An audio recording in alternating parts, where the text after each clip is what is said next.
Public Safety. Plus, the Undergraduate Student Association held a director event this week. We have the details. And then we take a look at the 2016 New Hampshire primaries. Thank you for joining us tonight at STN Channel 2 News. I'm Matthew Vega. And I'm Johnny Wade. On February 17th, the Department of Public Safety will be hosting a day-long symposium in regards to school safety in Lincoln Theater. STN went to go check it out. The symposium is a partnership between Public Safety and the Costco Foundation for Safe Schools to share key takeaways and first-hand knowledge on crisis response planning, emergency preparedness, and community recovery based on lessons learned from school-based violence. Teaching this in law enforcement and in the community for several years now, and I think it's a important topic that we be the best we can be, we do the best thing we can do, and to learn together as a group on these terrible tragedies, on things we can do better, both in prevention and in the after action of these incidents, and what things we can do better as a community and as a profession. The symposium is open to law enforcement, first responders, and stakeholders in school safety. As the public relations got out on the event, more people became interested, like school administrators from public schools, private schools, universities, colleges, administrators that are going to learn a lot from this incident, from some of the presentations that they're going to talk about it. There will be 4 key speakers: Christina Anderson, a survivor of the Virginia Tech tragedy; John Michael Keyes, a father who lost someone to a shooting; and Lieutenant David Delvecchia and Trooper Daniel Jewish, 2 responders to the Sandy Hook shooting. The Sandy Hook incident is so near and dear to our hearts that I've been trying for a couple of years to try and make it a local thing, to try let's do something in Connecticut for us here at home, because this thing was so tragic and so near and dear to our communities, our schools, and our profession. It's been my vision for a couple of years now to try and put this together to do something right here in Connecticut. The symposium goes from 8 a.m. to 4 p.m. and to attend the event you need to pre-register. Registration costs $25, and for more information visit our website at stn2.tv. And in response to a small cooking fire that occurred in the village department last week, Public Safety wishes to remind students of several tips to keep in mind when cooking. Students are warned to never leave the kitchen when cooking, to use a timer for items that require longer cooking times, keep flammable objects away from the stovetop. If a fire does occur, students should turn off the stove immediately, and remember that fire extinguishers are located under the kitchen sinks in Park River and village apartments. For more information, students can reach Public Safety at 860-768-7985. And this past Tuesday, a career readiness workshop was held for students in health science and health professions. STN reporter Jorge Rosas has more on the story. The career readiness workshops are specifically designed for students who are interested in pursuing a career in health science and professions. This week's workshop covered the do's and don'ts of resumes and cover letters. I have seen many grammar mistakes, spelling and spacing and typing errors, and really in this competitive world of work you can't have an error on any of your job search correspondence, because they'll say, that represents the quality of this particular student's work, and they'll just go on to the next person. Linda states that the workshops provide the students with information that will both guide and prepare them for applying and obtaining a job in health services. And anyone in the health professions, for the most part, they have clinical experiences to go directly with their major. So for example, a radiologic technologist has like 3 or 4 clinical experiences, which is wonderful. So it's very important for them to highlight those clinical experiences in the best way possible on their resumes. Students who attended the workshop were satisfied with information provided, some saying that they feel more confident with the employment process. Would you recommend this to other students as well? Oh, most definitely. I think it was really good to kind of clarify on what I should have on there. Things not to have on it was probably more important. So I think that everybody can learn on how to make it a little bit more better and suited actually to our specific fields. Jorge Rosas, STN Channel 2 News. The next event will take place on February 16th from 7 p.m. to 9 p.m. and the final event on the 26th from 7:30 p.m. to 8:30 p.m. in Hall Call 115. For more information, visit our website at stn2.tv. And on Wednesday, February 10th, Cornel West visited the university to discuss the music of civil rights movement. After the discussion, he had a workshop where he discussed current issues about social justice and race in America and ways to potentially address these issues. Cornel West is currently a professor at Union Theological Seminary, where he teaches philosophy and Christian practice, as well as at Yale University. West has written over 20 books about these beliefs. No, Matt, I don't know about you, but earlier this week, it was kind of bad with snow and cold and all that stuff. Like, I couldn't really even commute here, I feel like. Scott, what can you tell us about this past week? Yeah, really difficult start to the week. Snowy start to that week, which lingered through Tuesday and Wednesday, with flakes falling sporadically throughout that morning commute. When we might see the next chance for snow is coming up in your 7-day forecast. All right, thank you, Scott. After the weather, find out about a lecture you could attend next week on campus. And a University of Hartford senior is being featured in the Connecticut Poetry Circuit. Also, a new baby monitor saved the life of a baby in Bristol. We have the details on that and more after the break.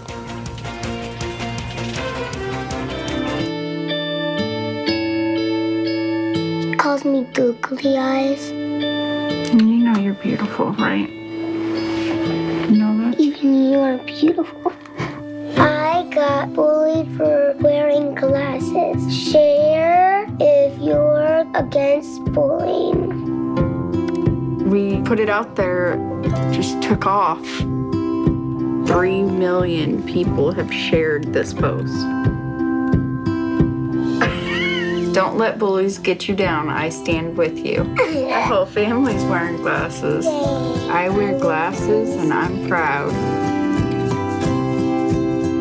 I even have the army on my team. All the kind comments brought my child joy. I don't feel thank you is enough. Next.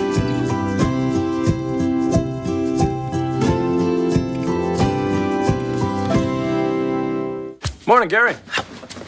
We are GetSchooled.com. You want a college education, don't you? You know you do. That's why we're here. We're free and here to guide you through every step of the way, starting with attendance. Gary, financial aid forms.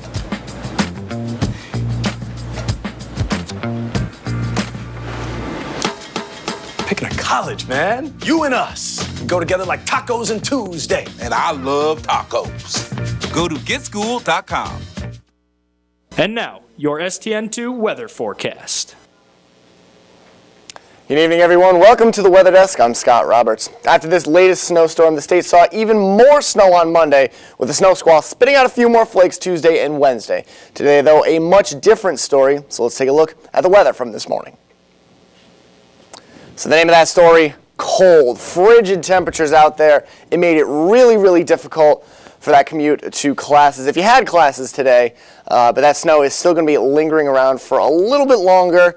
Temperature right now on campus in Hartford, about 23 degrees. It's not as bad. Sounds odd to say, but not nearly as bad as what you might see there. And those blue reflectors definitely indicating that freezing temperature. So let's take a look at the Saturday highs. And as you see over here, this is not good. Got this little purple bullseye right here around Binghamton. That's a really bad, 4 degrees right here on campus at 17 for the high on Saturday. The entire state under a wind chill warning for Saturday night into Sunday morning, and you're going to see Saturday's lows not looking good at all. -4 degrees here on campus, and that's without the wind chill. They're saying it could reach anywhere between -25 and -30 degrees with the wind chill. That is brutal. Stay inside. If you have to be outside, bundle up as much as you can. Taking a look at Sunday's highs now too. A little bit better again, 14 degrees. I don't know what you want to call there. You're going to be picking. So again, bundle up. Make sure that if you are inside, that you have the heat on. And keep the windows closed as well, because that's going to help with your pipes and everything like that. So taking a look at the 7-day forecast, you're going to see, again, that brutal cold coming up right here.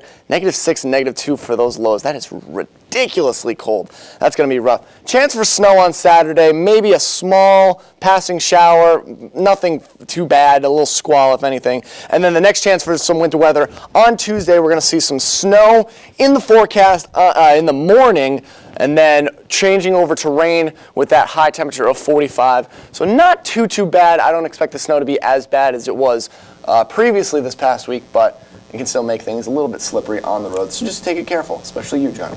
Yeah. So it seems like maybe weekend plans should maybe, I know wouldn't cancel weekend plans if you have to be outside for any reason. Just again, wear layers. So it's really, you just need to be careful out there. You don't stay out too long. For those people that have pets outside, keep the pets indoors. You don't want them to be harmed in any way because they have a lot more sensitivity than we do. So. Yeah. Thank you, Scott. You're welcome. Now,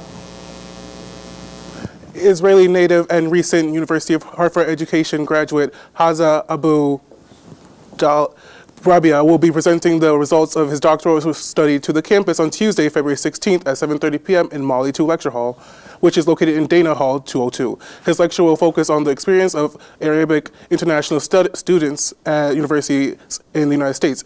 Abu Rabia is a well-known instructor at the University of Hartford, teaching many classes through the Greenberg Center. And on Tuesday, February 9th, the Undergraduate Commuters Association hosted what they call the Privilege Walk, where students got into deep discussions about privilege in America while participating in an interactive walk in GSU. STN went more in depth on the story.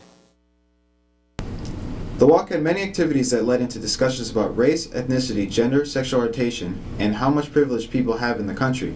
Discussions were led by members of the UCA along with Associate Dean Ashley Doan of Hilliard. Just the fact that it gives students their own voice. Now, oftentimes students are asked on campus, to tell their experience or their story, especially around touchy issues such as this. So I think just allowing students the platform to share their experience and be their own author should get students really involved. This was an influential cause that brought a diverse group of people together to feel comfortable with who they are and what they have experienced. Always seeing people come together at this common ground to help a cause pretty much, but instead of this cause is mostly for each individual instead of just one specific thing.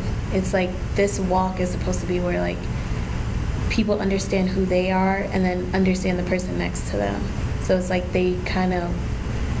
they go over a certain threshold together at the end. This is one of the many events that the UCA have planned for the month surrounding the issue, and with the right feedback, they will be able to do it again next year. For more information on the Privilege Walk, visit stn2.tv or on the Undergraduate Commuters Association's website. And the Connecticut Poetry Circuit is hosting its annual tour of college readings this spring. University of Hartford student Valerie Zabata was one of 5 students chosen to read her poetry on the tour. The reading will take place on February 25th in Dana 202 at 12:15 p.m. The event is open to the public. For information, you can email Professor Grossberg at grossberg@hartford.edu. And if you've ever been interested in the world of television, STN is a great way to check it out. Whether you're interested in producing, advertising, engineering, reporting, photography, directing, graphic design, or sports, we have it all. Stop by our office in Jingles Room 120G and try it out. And coming up after the break, we have information on investigations taking place within schools around the state. And election season is getting closer and closer. We take a look into the New Hampshire primaries that took place on Tuesday. On top of that, a wild hawk was found in an East Hampton Stop and Shop. We have the details. Stay tuned to 2.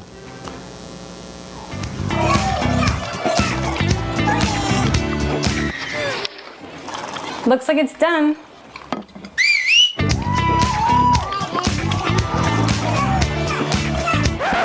Don't let salmonella get funky with your chicken. On average, 1 in 6 Americans will get a foodborne illness this year. You can't see these microbes, but they might be there. So learn the right temperature to cook each type of meat. Keep your family safe at foodsafety.gov. This is the story of a boy who didn't talk for a long time. The boy liked things to always be the same. Any changes would scare and upset him. The unknown was an unfriendly place. The boy was very sensitive to lights and sounds. So he built secret hiding places where they couldn't get in. The boy didn't like looking people in the eye. He wasn't trying to be mean, it just made him feel uncomfortable. Sometimes he would flap his arms again and again. One day, I found out I had something called autism. My family got me help. Slowly, I found my voice and learned all the ways I could live with it better. Early intervention can make a lifetime of difference. Learn the signs at autismspeaks.org. You're watching STN Channel 2 News. Now, if you have an idea or for a story you'd like us to investigate or an event we should cover, let us know. Send us an email to tips@stn2.tv, or you can submit a text message through 860-631-STN2. Also get all your campus news updates by following us on Twitter @STN2. The FBI has been investigating incidents of schools in Connecticut receiving threatening phone calls all around 12:30 p.m. Tuesday afternoon. A call to Bristol Central High referenced a gunman, and calls to Southside School, Hartford Public High, and Stanford High schools referenced a bomb. Students were evacuated by bus, while police sent officers to West Haven High until dismissal. The investigation determined there was no immediate danger to students. Investigations are not being conducted by state police, but are being handled at the local level. An Oxford firefighter was sent to the hospital as a result of a chimney fire on Tuesday night. Fire crews were met by heavy smoke and flames upon arriving at the house on Christian Street. While both of the homeowners were safely extracted from the building, one firefighter sustained second-degree burns to the neck as well as minor smoke inhalation. The home underwent smoke and water damage, making it unclear whether or not the family can return. The cause of the fire is under investigation. And the life of a Bristol baby was saved by a baby monitor called the Owlet. Andrew, who was born 8 weeks early, was not big enough to clear his airways. When Andrew stopped breathing, his mother, Stephanie Shagogren, was notified by a loud alarm emitted by the Owlet device, which can monitor a baby's vitals such as heart rating and breathing. Shagogren also kept the Owlet constantly connected to her phone so that she wouldn't miss an alert and remain reassured about her child. And while the Syrian refugee crisis is making headlines and people debate the refugee program, a Connecticut nonprofit hopes to reach enough attention in their fundraising goal by hosting a 5K race on Sunday, February 14th. The 5K will take place at Wilbur Cross High School at 10 a.m. Each year, Integrated Refugee and Immigrant Services, also known as the IRS, helps 250 people escape prosecution and settle in New Haven. The Syrian refugee crisis highlights the work done by the New Haven organization for over 30 years. And now turning it over to election 2016 and the race for the next president. This week, all eyes turn to the New Hampshire primaries as voters turned out to cast their ballot. General Manager Scott Robert has more. After what many are calling a historic and unexpected caucus in Iowa, the road to the White House passed through the Granite State and the New Hampshire primaries. Officials in New Hampshire say a record 550,000 voters turned out to the polls Tuesday, more than 60% of the state's registered voters. On the Democratic side, after a near 50-50 tie between frontrunners Bernie Sanders and Hillary Clinton, it was Senator Sanders who took the primary in dominant fashion with more than 60% of the New Hampshire votes. Because of a huge voter turnout, and I say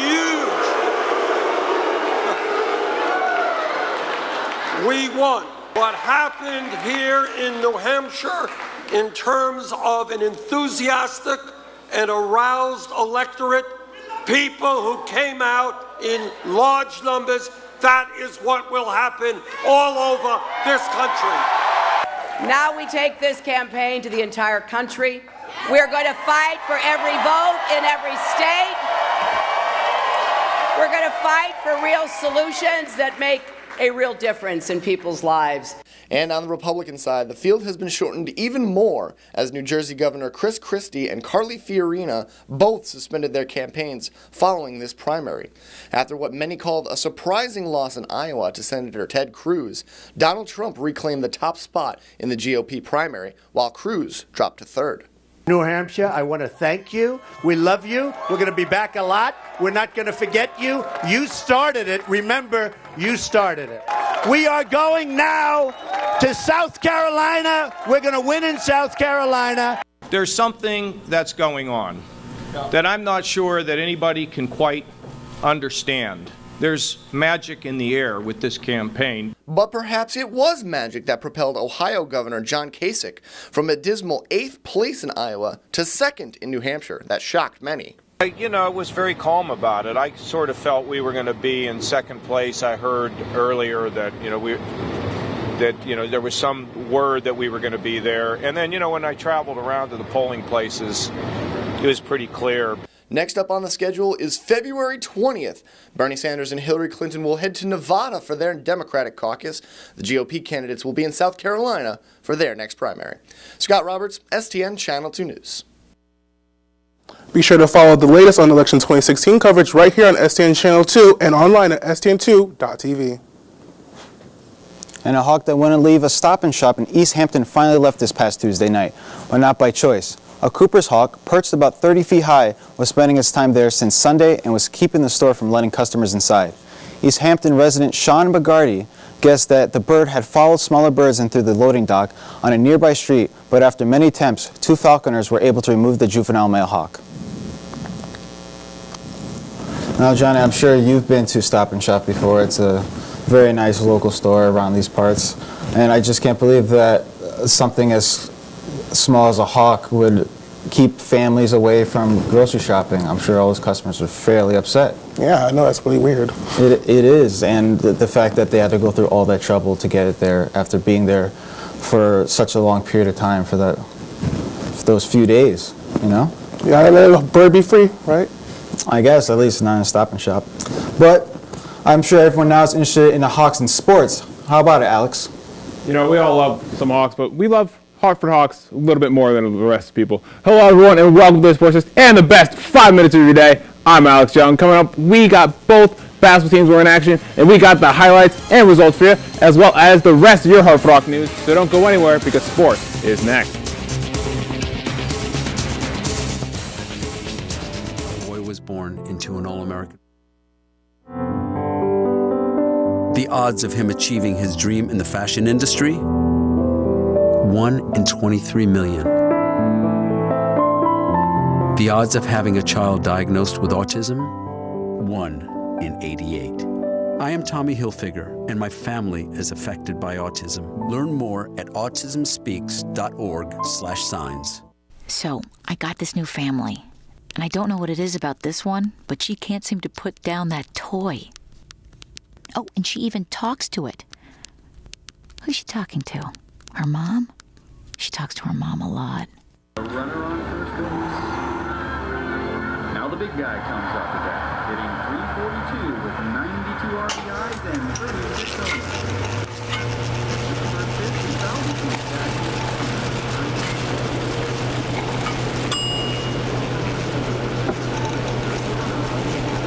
Chill raw and prepared foods promptly. 1 in 6 Americans will get sick from food poisoning this year. Keep your family safer. Check your steps at foodsafety.gov.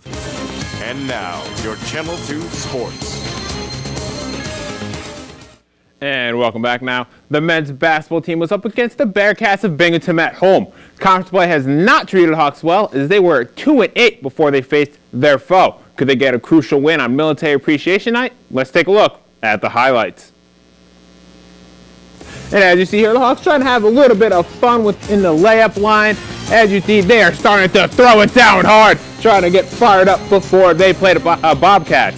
But early, first half here on the fast break, George Levin misses, but Trey Harwood gets the rebound and slams it down. It is 8-9 Binghamton. But Binghamton was on the attack here as Everson Davis hits the wide open layup and ties the game 11-11. But Thomas Bruce here to a wide hits the post shot here. It's 17-11 now. Game pulling away. Bearcats dominating. But here, Pancake Thomas on the drive and finish, trying to pull his team back. It is 17-24. But let's go late second half here. Jack Hobbs hits the nice float. It is 49-57. But like we said, Bearcats all over the place. Bobcats are really going to get this contested 3. And here, the nice slam dunk by Thomas Bruce. It is 51-63. Like I said, all Bearcats out the game. Hartford Hawks here hits the 3. Pancake Thomas. But that will be a little bit too late as the Bearcats just take the time out here, as they will go on to win 54-68. A tough conference loss for the Hawks. Jalen Ross was the lone bright spot for the red and white, finishing with the team-high 16 points on 4 of 8 shooting. Pancake Thomas struggled from the floor, going 4 of 18, ending with 14 points. For the Bearcats, Willie Rodriguez stole the show with the game-high 27 points and 11 boards. And yes, that is a double-double if you're wondering. Thomas Bruce also had a solid outing for his squad with 12 points and 5 rebounds. Next up for the Hawks is yet another conference game, this time against Vermont on the road. And moving on to women's hoops, as they were also up against Binghamton, but on the road in Vestal, New York. So far, the women have been playing well in conference play, sitting at 5-5 and in 4th place in the standings. Could they keep up their good play? Let's take a look at the board. And the women hang on to win the game 41-39 off a buzzer beater by Caitlin Skinner. For the Lady Hawks, Darby Lee had a decent game, ending with a team-high 10 points on 5 of 9 shooting and 4 boards. Caitlin Skinner had a quiet night with only 8 points, but 2 of those won the game for her squad. For the Bearcats, Kim Allen struggled mightily from the field with a 3 of 13 night, but did end up with a game-high 12 points. Kristen Ross also provided some extra help, going 66% from the floor and ending with 8 points and 8 boards. Next up for the ladies is a game against Vermont at home. And sticking with the ladies, sophomore forward Dale Harris was recently named America East Player of the Week for her efforts in the overtime win on the road against UMass Lowell. In that game, she scored a career-high 22 points, missing only 2 shots the entire game, and was a stat sheet stuffer with 5 steals, 4 assists, and 5 rebounds. The 5 thefts mark a season best for the Lady Hawks. She has been on a tear this season in conference play with a team-leading 5.3 rebounds, second in scoring at 9.8 points per game, and finally, she also leads the team in steals at 1.7 per outing. And moving from the hardwood to the diamond, as Coach Justin Blood announced the captains for the baseball team for this upcoming season. Seniors Chris W., Kyle Gauthier, Aaron Wilson, and Brian Murphy will be leading the Hawks this season. W. captains the squad after having a career year last year, as he posts career highs in 11 walks, 5 home runs, a .435 slugging percentage, a .32 on base percentage, all while playing outfield. Gauthier posted strong numbers for the pitching staff last season. He logged a career high in innings in 93.1 innings, while holding hitters to only a .38 batting average, a career low for him, while striking out yet another career high for him with 53 strikeouts. Second baseman Aaron Wilson led the team in steals last season and landed 4th overall as a base stealer in the America East. Finally, there is Brian Murphy, who pitched 65.1 innings while striking out 37. And staying with baseball, current Hawks pitcher and redshirt sophomore David Jerome was named to D1Baseball.com's College 300 prospect list. Jerome redshirted his sophomore year after sustaining an injury, but saw time as a freshman. He appeared in 8 games, pitching 36 innings, allowing 13 runs while striking out 22 batters. He finished his rookie year with a 3.25 ERA and held opponents on a .257 batting average. He was listed currently as 293 and was one of 2 America East players to make the list, the other being pitcher Stephen Woods of Albany. If Jerome has yet another good campaign, expect his stock to rise. And moving on to upcoming games, and as you see, only one game this weekend. Sunday, February 14th, the women's basketball team will be up against Vermont at 2. So if you can withstand the cold, go out and support your Hawks. Nothing like a little bit of Valentine's basketball. Yeah, definitely. I think it's cute great couples out there looking to have a nice time out. Yeah, I don't know. We'll have to see. It'll be a good time. I think it'll be a good game. Just if you can withstand the cold, I know it's going to be really freezing, but just make sure you go out and support. You know, it's going to be a good game, conference game. Women have been doing well in conference play, so it should be yet another great game out there. Absolutely. Got about a week away from our basketball production, which is coming up. We're going to be broadcasting live from the Sports Center on Saturday, the 20th, against UNH. The men are going to be playing UNH, so be sure to watch out for that on Channel 2. And on STN2.tv. Should be fun. Yeah, definitely going to be a lot of fun. I'm going to be commentating alongside Brianna Riggs, so we're going to have a lot of fun. It's a big annual event, so just make sure you tune in and enjoy. You know, it's going to be. I'm going to have a lot of fun with it. It's going to be a great game. I think it's always conference play. I mean, the men have been struggling, but I think they can turn it around. Maybe for us, when we're recording it, we'll hope to have a great game and a great experience. So make sure you tune in. Absolutely. I just hope no actual Hawks come flying in there. Yeah, that's true. Yeah, terrorizing the fans. Oh no! I think Howie the Hawk is enough of a Hawk for everyone. I'm pretty sure. This moment in time. Yeah, I think that's the only Hawk that You think Howie can take him? I think Howie can. I think so. That's fair. All right, thank you for tuning in to STN Channel 2 News. We'll have another show for you next week. I'm Matthew Vega. And I'm Johnny Wade. And have a wonderful Valentine's Day. See you next time.